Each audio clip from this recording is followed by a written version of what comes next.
Salut monsieur. Vous avez effectué un bon voyage? Bien sûr, monsieur. On a pu atterrir sain et sauf, et c'est déjà l'essentiel. Ah, super. Et pensez-vous reprendre notre compagnie une autre fois? Oh, que oui, ça sera avec grand plaisir, monsieur l'agent.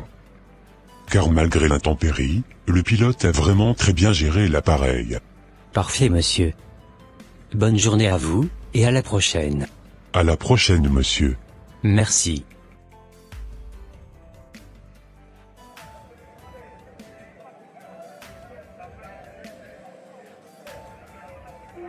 Oh merci infiniment Seigneur pour tous tes bienfaits. Merci d'avoir aidé mon mari à bien gérer cet avion. Que ton nom soit puissamment glorifié et magnifié jusqu'au siècle des siècles. Amen. Amen. Malgré les zones de turbulence et de secousses, on a pu très bien atterrir. Effectivement, car pendant un moment j'avais carrément perdu le contrôle de l'avion. Je commençais vraiment à paniquer, parce que je ne voyais que du brouillard. Et Dieu merci, j'ai crié à Jésus, je lui ai dit: Seigneur, aide-moi à reprendre le contrôle de cet avion, et instantanément le brouillard a disparu.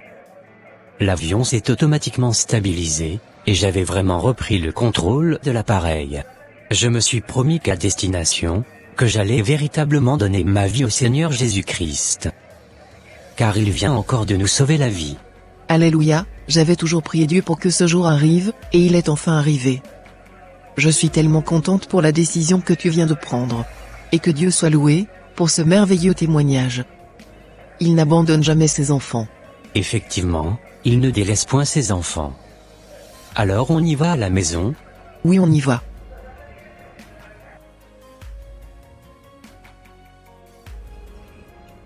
Si je t'ai fait venir ici, c'est pour te dire que, je ne souhaiterais plus, aller loin avec toi. Car j'ai totalement donné ma vie au Seigneur Jésus-Christ. Tu blagues, depuis quand, tu as commencé à faire le saint? Mais pourtant, ça ne t'avait jamais dérangé de m'avoir comme ta maîtresse? Oui je sais, mais depuis ce qui m'est arrivé la semaine dernière, j'ai vraiment décidé de ranger ma vie et de ne plus avoir de maîtresse. Je suis vraiment désolé de te l'annoncer. J'aime ma femme, et je ne souhaiterais vraiment plus avoir de maîtresse. Parfait, ça marche. J'espère juste que tu ne vas pas le regretter plus tard. Oh, non, sister. Je t'exhorte même à arrêter cette vie de débauche, et à accepter Jésus-Christ comme Seigneur et Sauveur personnel dans ta vie. Waouh! Je suis vraiment choquée. Tu as complètement changé. Moi je m'en vais. Occupe-toi bien de ta femme, et ne m'appelle plus jamais. Bye. Bon courage pour la suite. Bye.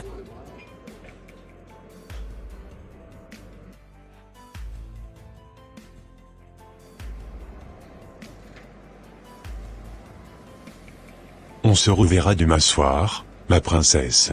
Ok, ça marche. S'il te plaît, ne m'appelle pas. C'est moi qui vais te faire signe. Il n'y a pas de problème. À plus, ma maîtresse. À plus. Oh, Mélissa? C'est pas toi que j'ai croisé tout à l'heure dans une voiture, avec un monsieur? Oui, c'était bien moi. Tu n'es plus ensemble avec ton mari ou quoi? Oui, je suis toujours ensemble avec mon mari. Ah oui?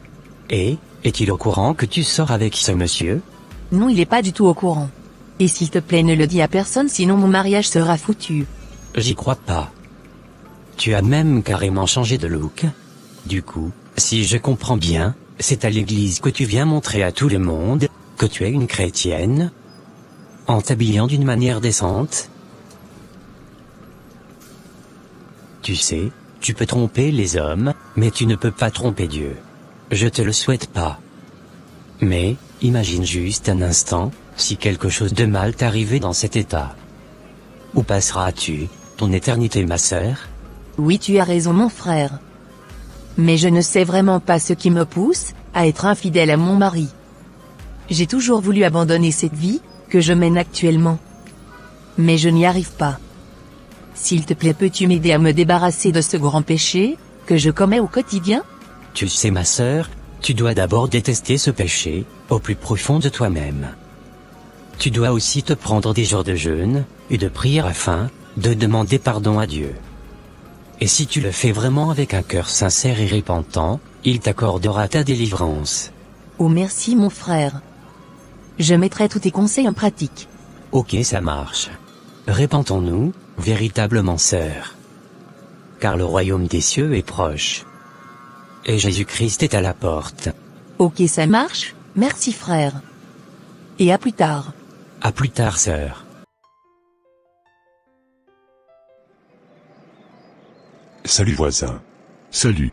Connais-tu le jeune homme, chômeur, qui passe tout son temps à parler de Jésus, au lieu d'aller travailler? Non, je ne le connais pas du tout. Il s'appelle comment ce jeune homme? Moi non plus, je ne connais pas son nom. Mais ça fait déjà 2 ou 3 jours qu'il passe souvent le matin, pour prêcher la parole de Dieu dans le quartier. D'accord, ça marche. À plus. D'accord. À plus.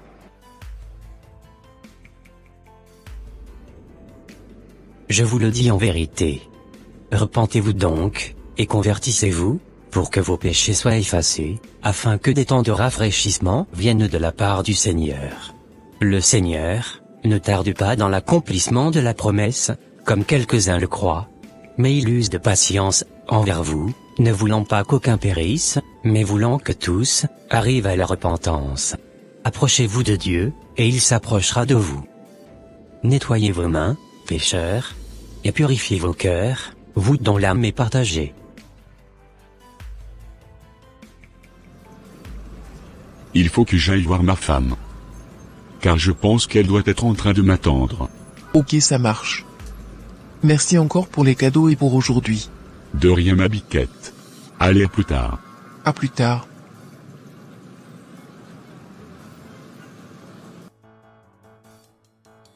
Bonsoir monsieur. Asseyez-vous. Ça faisait déjà un moment que je ne vous ai pas vu à l'assemblée.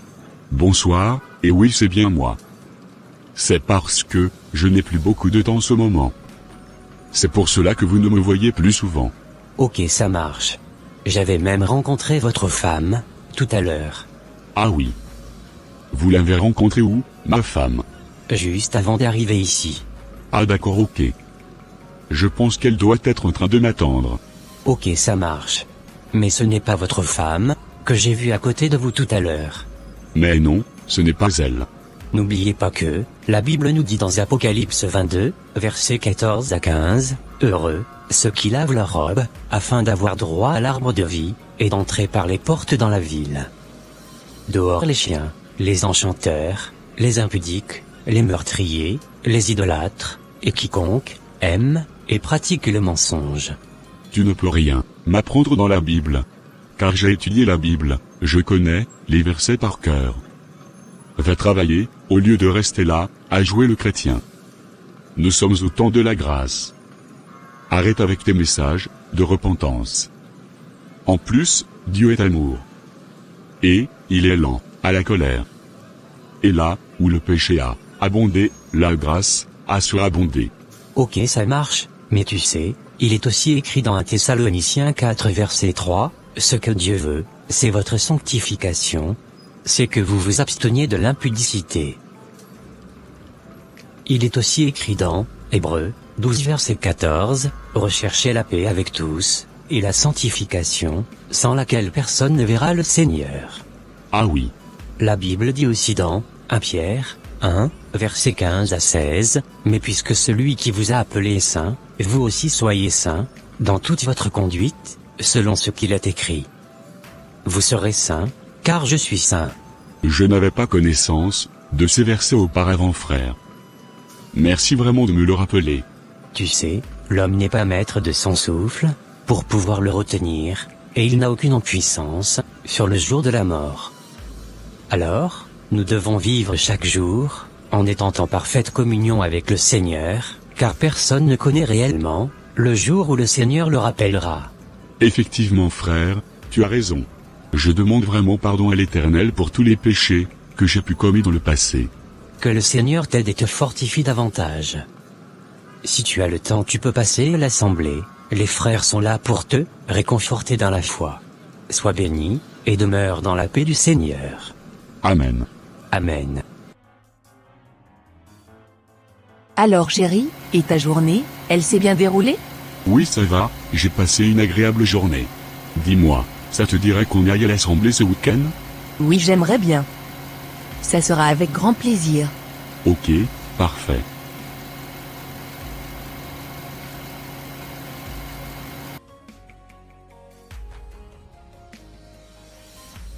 Waouh. Je suis vraiment choqué, par rapport à l'histoire que tu viens de me raconter. Peux-tu me dire le nom de ceux qui ont fait cela dans l'assemblée? Non, je ne pourrai pas te le dire. Car c'est vraiment confidentiel. Ah ok, je vois. Que le Seigneur fortifie ce couple, et les délivre totalement, de ce grand péché, qui détruit la quasi-totalité, des couples chrétiens, aujourd'hui. Amen. Amen. Et voilà mes frères et sœurs, ça sera tout pour cette vidéo. Si cette vidéo vous a plu, n'hésitez pas de mettre un j'aime, de la commenter, et de la partager à votre entourage, afin qu'une seule âme soit sauvée, et restaurée. Et s'il vous plaît, n'oubliez pas de vous abonner à la chaîne, Les Ateliers d'André, pour ne rater aucune de nos prochaines vidéos. Que Dieu vous bénisse et vous protège. Votre sœur Pélagie. Et votre frère André.